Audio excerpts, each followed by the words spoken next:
Commander John Harris stared at the message on his screen. He read it 3 times, hoping the words would change. They didn't. The small office in Earth's interstellar embassy suddenly felt too small. John ran a hand through his short brown hair and took a deep breath. After 5 years as humanity's military liaison to the stars, he thought nothing could surprise him. He was wrong. "They can't be serious," he muttered. The door slid open. Ambassador Susan Mitchell walked in, her face pale. The normally composed diplomat looked shaken. "You got the notice too?" she asked. John nodded. "Class 3 limited intelligence species. Did you know they were even considering this?" Susan shook her head. Her gray suit matched the color of the embassy walls. "No warning at all. I was in a trade meeting with the Alturian delegation when my aide brought the news. The classification was a disaster. Class 3 meant humans were now officially considered inferior by the Galactic Council, the governing body of 27 advanced alien species that controlled interstellar travel and trade. Humanity had spent decades trying to prove themselves worthy of full membership. This was the opposite. "We need to appeal," John said. "This has to be a mistake." Susan's face hardened. "I've already requested an emergency hearing. They granted us 10 minutes before the full council tomorrow. 10 minutes to defend our entire species." "How generous," John said, not hiding his bitterness. The message on the screen listed the council's reasons: primitive emotional responses, inefficient biological design, and destructive historical tendencies. In simple terms, they thought humans were too emotional, physically weak, and too violent. John stood and walked to the window. Outside, the embassy's garden bloomed with plants from a dozen worlds. Earth flowers grew next to alien vegetation in carefully maintained beds.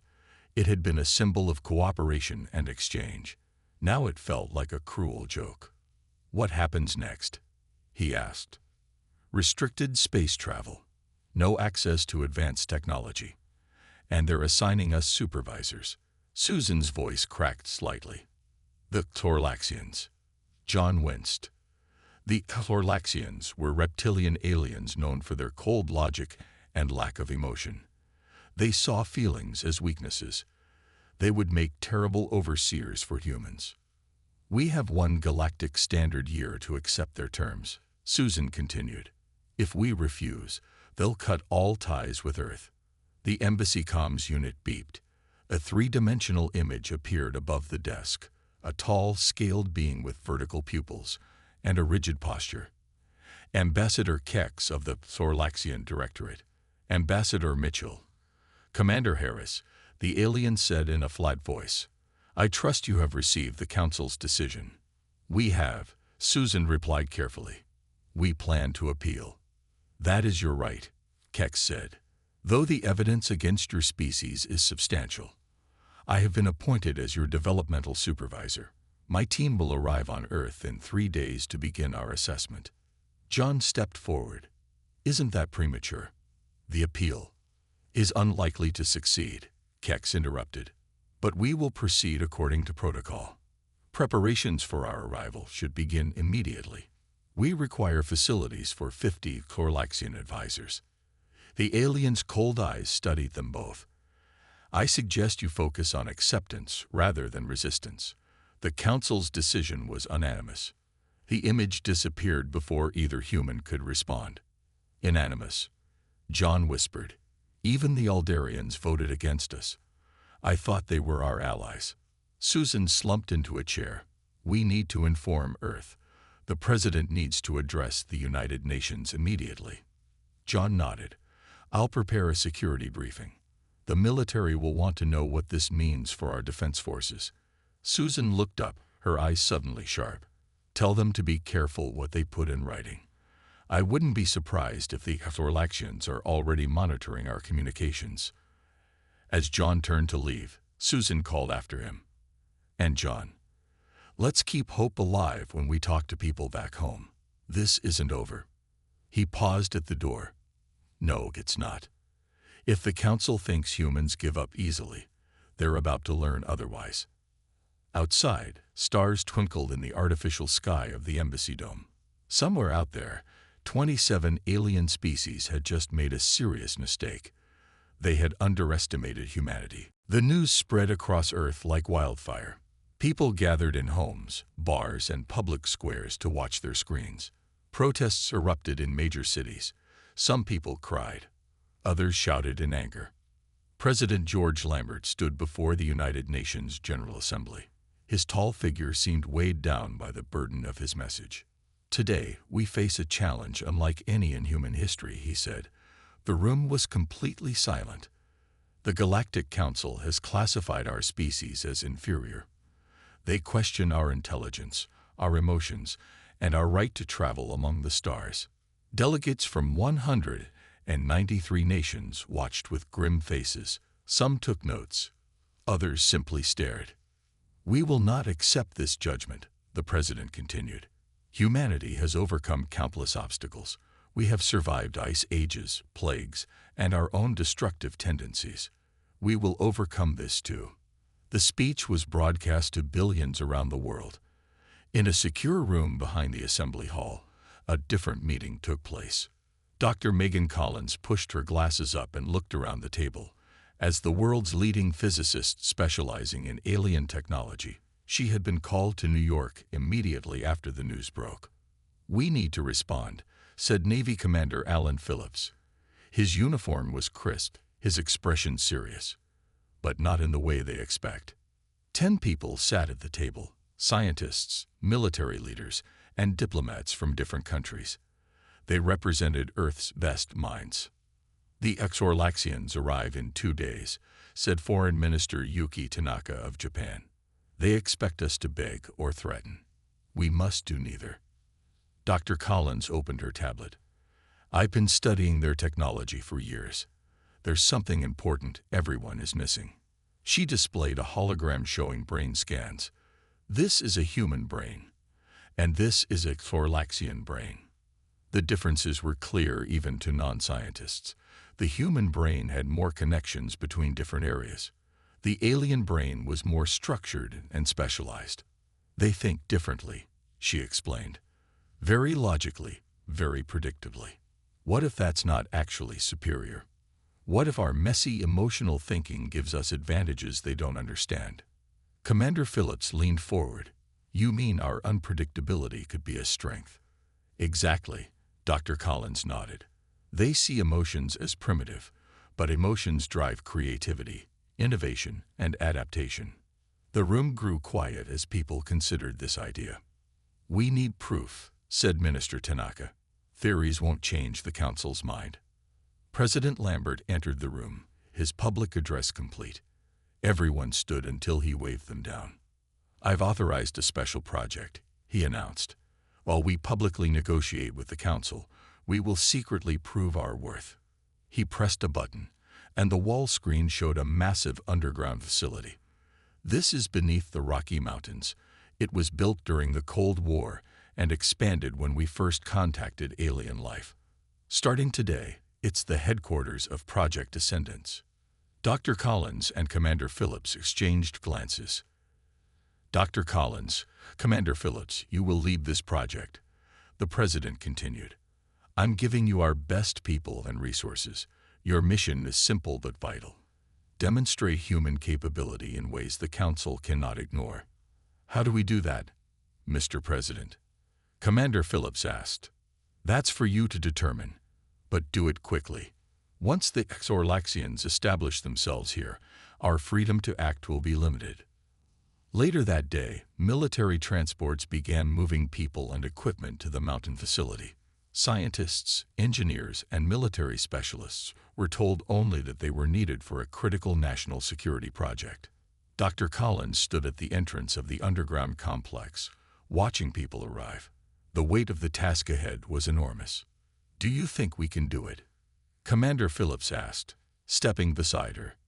She watched a group of young engineers laughing as they carried their bags inside. Despite everything, they were joking and smiling.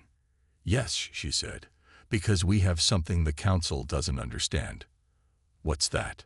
"Hope," she replied. and the stubborn refusal to accept someone else's definition of our limits. The underground facility hummed with activity. 2 weeks had passed since Project Ascendance began. Scientists and engineers worked around the clock, studying alien technology and searching for breakthroughs. Dr. Megan Collins hadn't slept properly in days. Her small office was filled with holographic displays showing brain scans and neural patterns.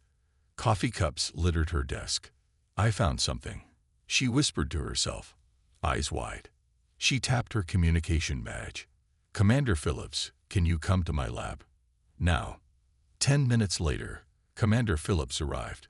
His face showed the same exhaustion that everyone shared. "This better be good," he said, but his eyes were kind.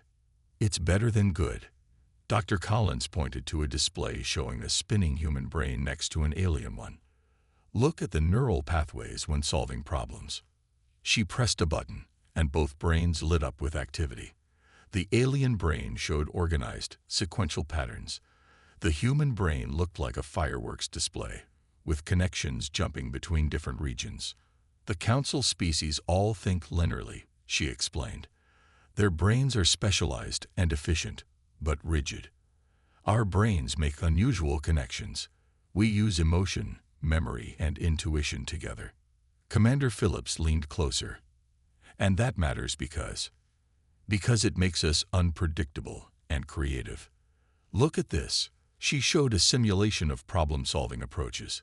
When they face a new problem, they use established patterns. But humans try unexpected solutions. "So we're confirming what we already suspected," Phillips said. "Our emotions aren't a weakness. It's more than that," Dr. Collins said, excitement in her voice. "I've analyzed their defense systems. They're built on prediction algorithms, software that anticipates enemy movements. But the algorithms were designed by logical minds to counter logical minds." Understanding dawned on Philip's face. "They can't predict us." "Exactly."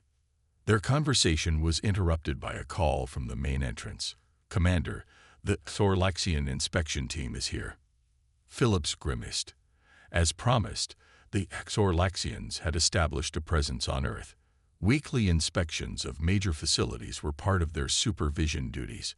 So far, the humans had hidden all important Project Ascendance work during these visits. "Stall them for 5 minutes," he ordered, "and get Peter Rodriguez to the entrance." Peter was a young engineer from Texas. At 26, he was one of the youngest people in the facility, but his intuitive understanding of technology had earned him a place on the team. When the Thorlaxians arrived, 4 tall reptilian figures wearing environmental suits, Peter was waiting with Phillips and Dr. Collins. "This facility has been cleared for your inspection," Commander Phillips said formally. "My colleague, Mr. Rodriguez, will guide you." The lead Thorlaxian, Inspector Zeal, nodded stiffly.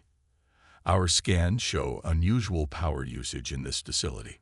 We're testing new clean energy systems," Dr. Collins explained. This was the cover story they had prepared.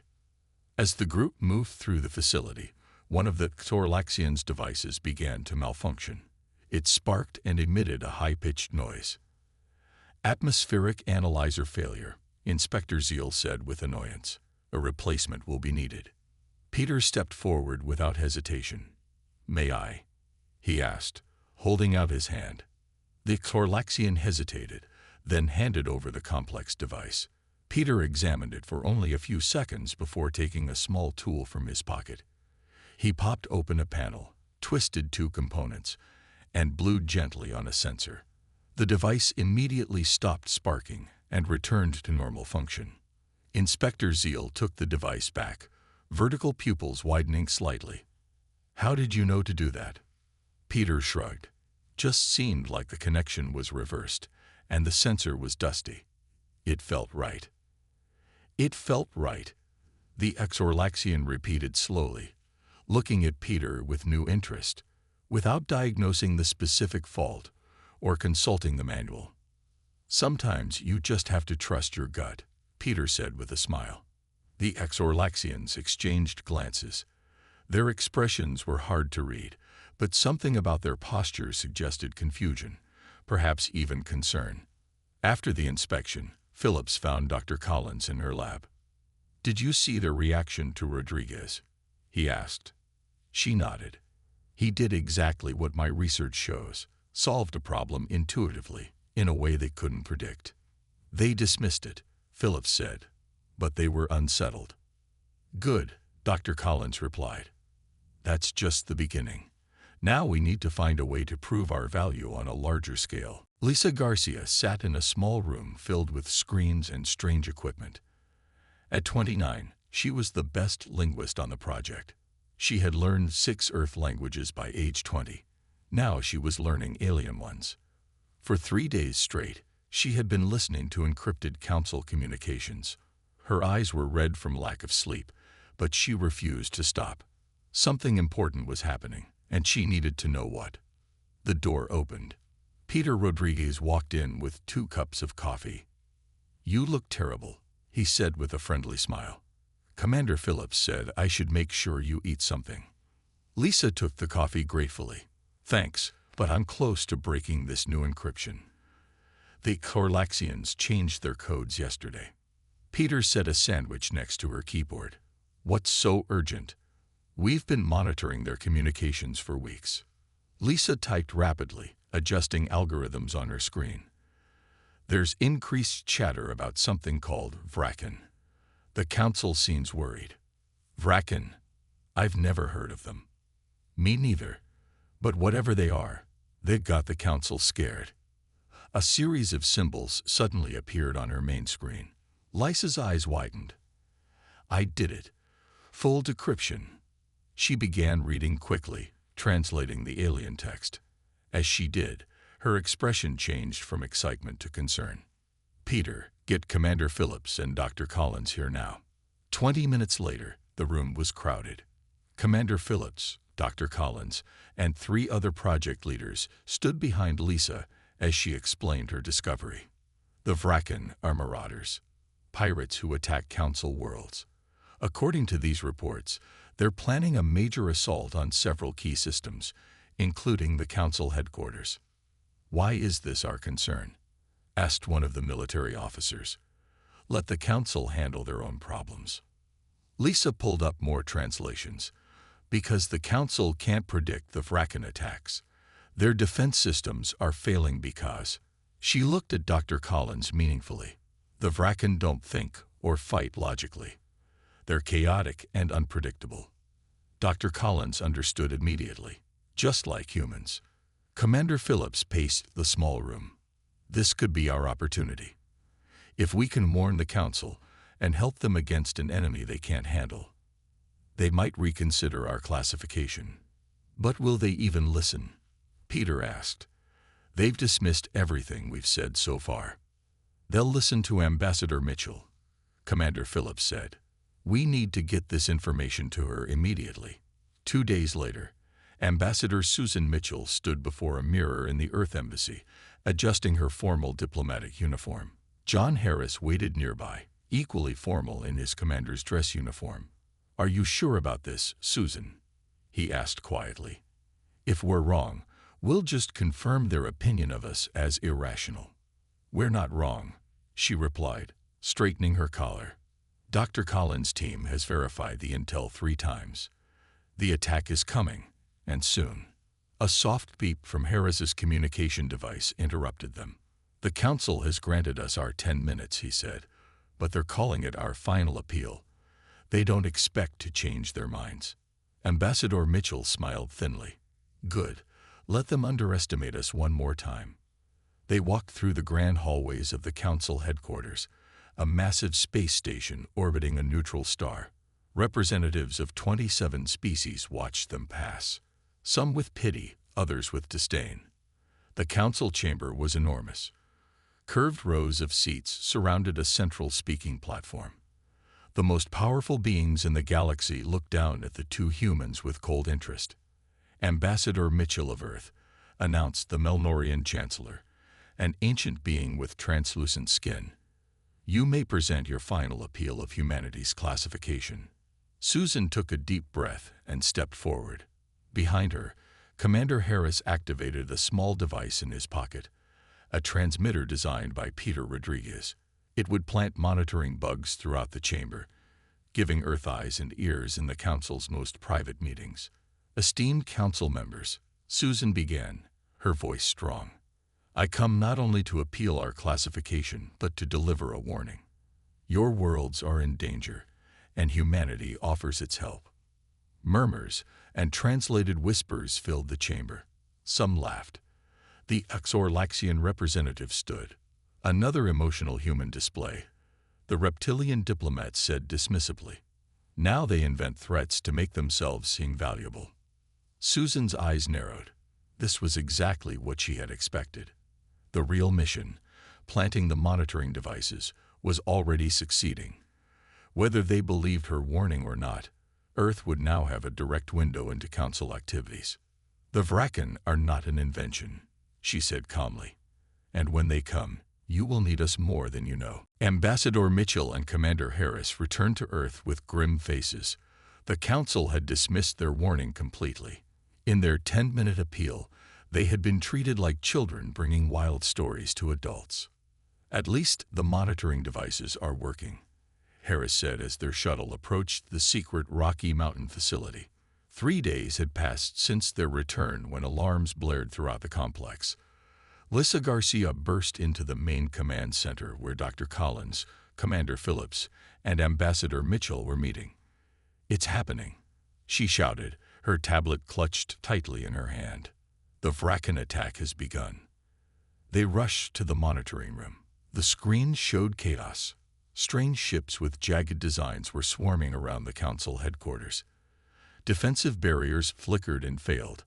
The Council's perfect formations of ships broke apart under the unpredictable assault. Their attack patterns make no sense, Commander Phillips observed, watching the tactical displays. They're changing direction randomly, attacking targets with no strategic value, then suddenly coordinating perfectly.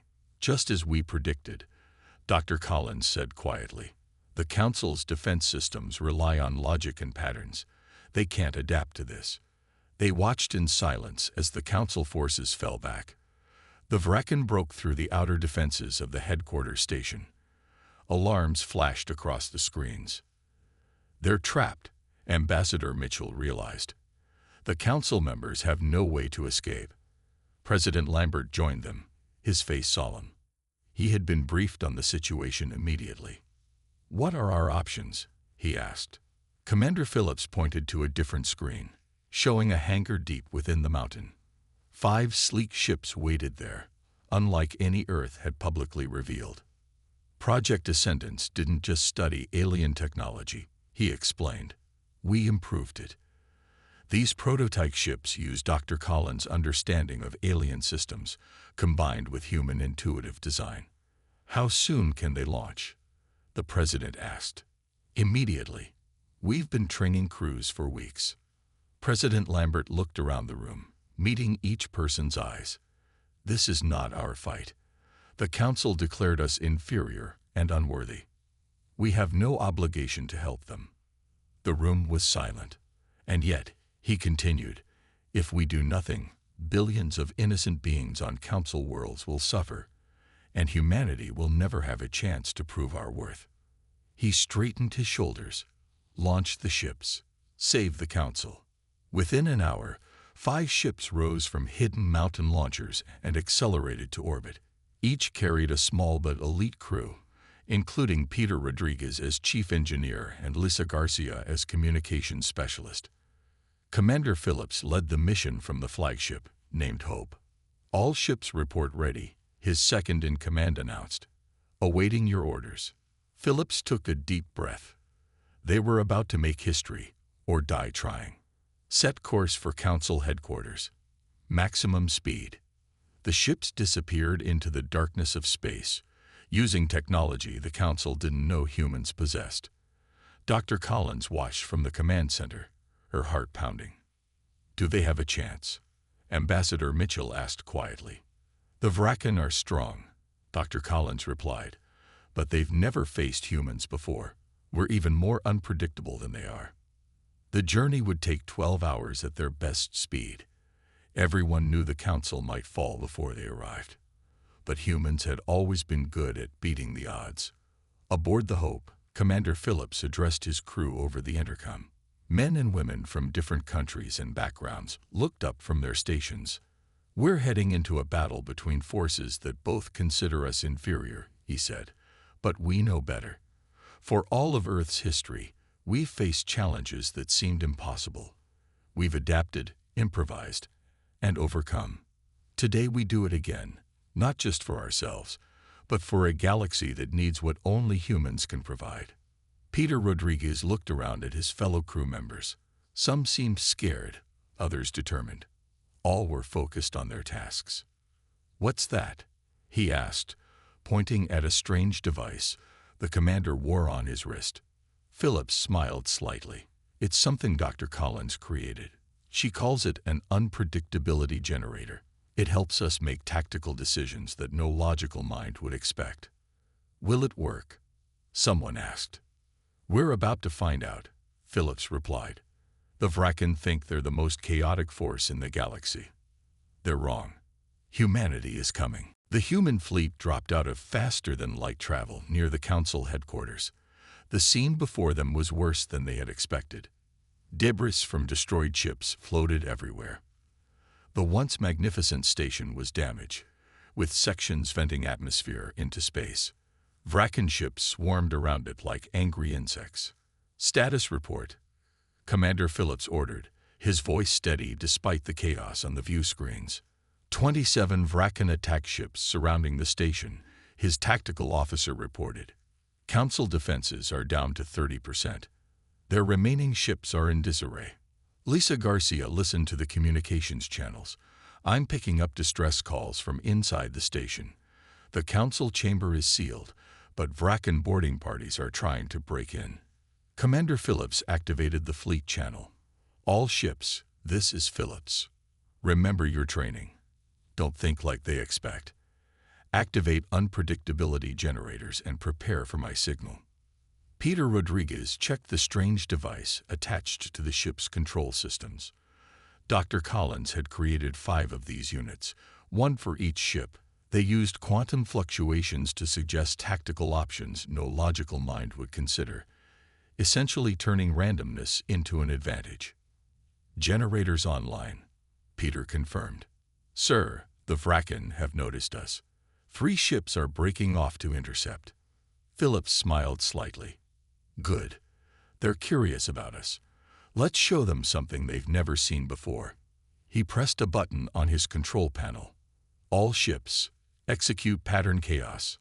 The 5 human vessels suddenly scattered in different directions. There was no formation, no logical pattern to their movements. Each ship flew as if controlled by a different mind with different priorities. On the Vraken command ship, the captain stared at the strange behavior of these newcomers. The ships were of unknown design, moving in ways that made no sense.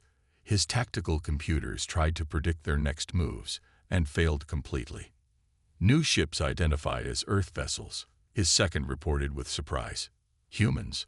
The Class 3 species is involving itself in council matters." "Destroy them," the Vraken captain ordered dismissively. "They are nothing." 6 Vraken ships now moved to attack the human fleet. They fired energy weapons, creating deadly beams in space.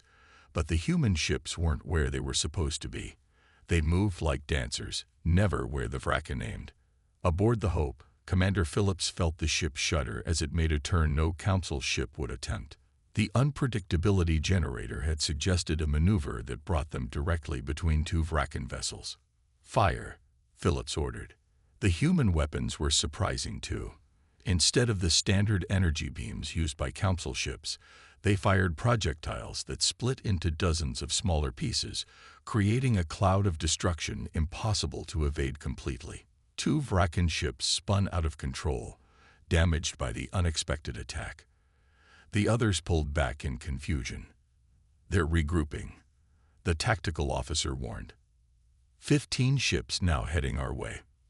"Perfect," Phillips said. "Lisa, open a channel to all council ships." Lisa worked quickly at her station. "Channel open, sir." This is Commander Alan Phillips of Earth. We are here to assist. Council vessels, follow our lead. Do not attempt to predict our movements or form standard attack patterns. On the main Council defense ship, Corlaxian Admiral Zex watched in disbelief as the human vessels, representatives of a supposedly inferior species, confused and damaged the Vrakan ships that had been decimating his fleet. "Impossible," he muttered, but the evidence was before his eyes. "Orders, Admiral," his subordinate asked. After a moment of hesitation, Admiral Zex made a decision that would change galactic history. Follow the human lead. Abandon standard attack formations. Each ship captain will choose their own approach. The remaining Council ships broke their rigid formations and began to move independently. It went against all their training, all their instincts. But it worked. The Vrakan, who had been countering the predictable Council tactics, suddenly found themselves facing chaos from both human and Council ships. Inside the damaged Council station, the gathered representatives huddled in their sealed chamber. Outside their doors, Vrakan boarding parties worked to break through the final barriers. "Our defenses will fail in minutes," the Melnorian Chancellor said grimly. Then everyone froze as a new sound echoed through the chamber. Someone was attacking the Vrakan from behind. "What's happening?" asked one of the Council members. The answer came as the chamber's communication system crackled to life. "This is Lieutenant Kelly Adams, Earth Special Forces. Hold tight, Council members. The cavalry has arrived." Lieutenant Kelly Adams and her team of Earth Special Forces moved quickly through the Council station corridors. They had slipped aboard during the chaos of battle, their small shuttle passing unnoticed among the debris. While the space battle raged outside, they had one mission: protect the Council members. "3 more Vrakan ahead," whispered Sergeant Ramirez, checking a small scanner. Kelly signaled her team to stop. The Vrakan were large beings with thick scales and 4 arms, each holding a different weapon. They were trying to cut through the final door to the Council chamber. Kelly touched a small device on her wrist, her own version of the unpredictability generator. It suggested an approach that made her smile. "Follow my lead," she told her team. Then she stepped into the open corridor and shouted, "Hey, looking for someone?" The Vrakan spun around, surprised by the direct approach. No logical opponent would announce themselves this way. Their moment of confusion was all Kelly needed. Her team attacked from multiple angles, using stunners designed by Peter Rodriguez that disrupted the Vrakan nervous system. Within seconds, the Vrakan boarding party lay unconscious on the floor. Kelly approached the sealed Council door and pressed the communication panel. "This is Lieutenant Adams. The way is clear. We're here to evacuate you to safety." After a pause, the massive door slid open. 27 alien Council members stared at the humans in disbelief. The Melnorian Chancellor, Zorax, stepped forward. His ancient eyes studied Kelly. "You came to our aid despite our judgment of your species. We can discuss philosophy later," Kelly replied. "Right now, we need to move you to our shuttle. This station's systems are failing." Outside, the battle had turned. The combined human and Council ships, fighting with unpredictable tactics, had confused the Vrakan. Several enemy ships were retreating. Others had been disabled. Commander Phillips watched from the bridge of the Hope as the last major Vrakan vessel turned away. "They're running," his tactical officer announced. "We've won." Phillips shook his head. "Not yet. Lieutenant Adams, status." Kelly's voice came through the communication system. "We have the Council members. Moving to extraction point now. Need cover for shuttle departure in 5 minutes." "You'll have it," Phillips promised. On the Council defense flagship, Admiral Zex was receiving reports of the human rescue team inside the station. His vertical pupils narrowed as he processed this information. "They'd risked their lives," he said quietly, "for a Council that declared them inferior." The shuttle carrying Kelly's team and the Council members launched from the damaged station. 3 Vrakan ships noticed and moved to intercept. but the human fleet and remaining council vessels created a protective screen around it. The small craft docked safely aboard the Hope. Commander Phillips and Ambassador Mitchell, who had insisted on joining the mission, waited as the council members filed out of the shuttle. Many looked shaken. Some were injured. All seemed stunned to see humans as their rescuers. Chancellor Zorax approached Phillips and Mitchell. His translucent skin glowed faintly in the ship's lighting. "Commander, Ambassador," he said formally, "the Council owes you a debt we cannot repay. You warned us, and we dismissed you. You came to our aid, despite our rejection. It was the right thing to do." Ambassador Mitchell replied simply. Zorax's ancient eyes studied her. "Perhaps, or perhaps there is more to your species than we understood." He gestured for them to follow. "I must speak with you privately." They entered a small conference room. The aged chancellor seemed troubled. "What I am about to tell you has been kept secret for thousands of years," Zorax began. "Your brain patterns, your unpredictability, your emotional responses, they are not unique in galactic history." Phillips and Mitchell exchanged surprised glances. "Long ago, there was another species with similar traits," Zorax continued. "They rose quickly in power and technology. Too quickly. In their emotional haste, they nearly destroyed the galaxy in a war that lasted centuries." "What happened to them?" Mitchell asked. "They vanished. Physical form. Others believe they destroyed themselves. The truth was lost to time." Zorax looked directly at the humans. "When we encountered your species, the similarities were frightening. The Council's classification was not merely about your current abilities, but about our fear of what you might become." Commander Phillips leaned forward. "You're saying you declared us inferior because you were afraid of us?" "Yes," Zorax admitted. "And today, you proved both our assessment and our fears wrong. You used your unpredictability not for destruction, but for protection, even of those who had wronged you." Ambassador Mitchell smiled slightly. 3 days after the battle, the Galactic Council gathered for an emergency session, not in their damaged headquarters, but aboard the human flagship Hope. It was unprecedented. The most powerful beings in the galaxy meeting on a vessel of a species they had declared inferior less than a month ago. Chancellor Zorax sat at the center of the makeshift chamber.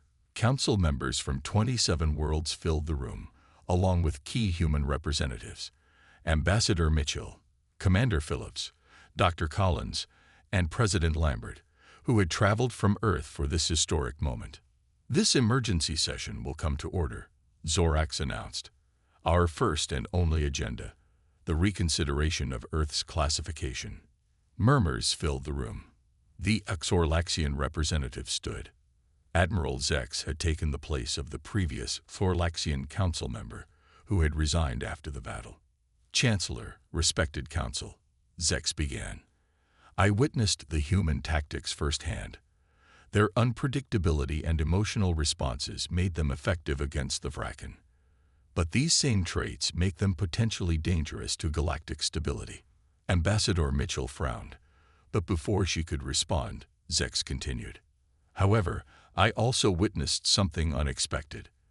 They risked their lives for a council that had dismissed them. They showed not just intelligence, but wisdom. Not just emotion, but compassion." The reptilian admiral paused. "My species values logic above all. Logically, I must acknowledge that our assessment of humans was incomplete." Other council members spoke, some still cautious about humans, others more supportive. Dr. Collins listened carefully, making notes on her tablet. When asked to speak, she approached the center of the room. "Council members, fear is not logical," she said simply. "You feared what we might become based on another species from the distant past. But each species makes its own choices.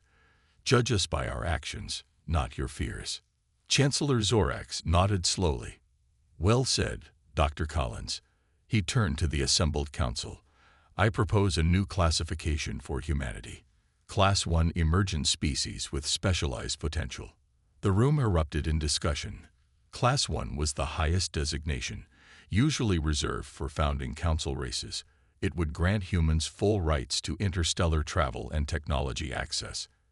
After heated debate, the vote was taken. 22 worlds in favor, 5 opposed. Humanity had been reclassified. President Lambert stepped forward to sign the new treaty with Chancellor Zorax. As they pressed their hands to the document, applause filled the room, from aliens and humans alike. Later, aboard the small shuttle returning to Earth, Commander Harris found Ambassador Mitchell staring out at the stars. "Penny for your thoughts?" he asked, using the old Earth expression. Susan smiled. "I was just thinking about how quickly everything changed. A month ago, we were inferior. Today, we're partners." "We proved ourselves," Harris replied. "Did we need to? That's what bothers me. We had to rescue them before they saw our worth." Dr. Collins joined them, overhearing the conversation. "That's how growth happens, Susan. Through challenges. Maybe the council needed this lesson as much as we did." 1 week later, President Lambert stood before the United Nations General Assembly once more. This time, representatives from the Galactic Council stood with him, including Chancellor Zorax and Admiral Zex. "Today marks a new chapter for humanity," Lambert said to the assembled delegates and the billions watching around the world. "We have taken our place among the stars not as inferiors, but as equals. The road ahead will not be easy. We have much to learn, and yes, much to prove." He looked at the alien representatives beside him. "But we have also taught an important lesson to our new friends. True intelligence is not measured by technology or power alone. It is measured by wisdom, by compassion, and by the courage to help others even when they have wronged you." Chancellor Zorax stepped forward then, his ancient eyes scanning the human assembly. "On behalf of the Galactic Council, I extend not just our gratitude, but our apology. We judged you unfairly, based on fear rather than understanding." The Chancellor's next words would be quoted in history books for generations. "You were never inferior.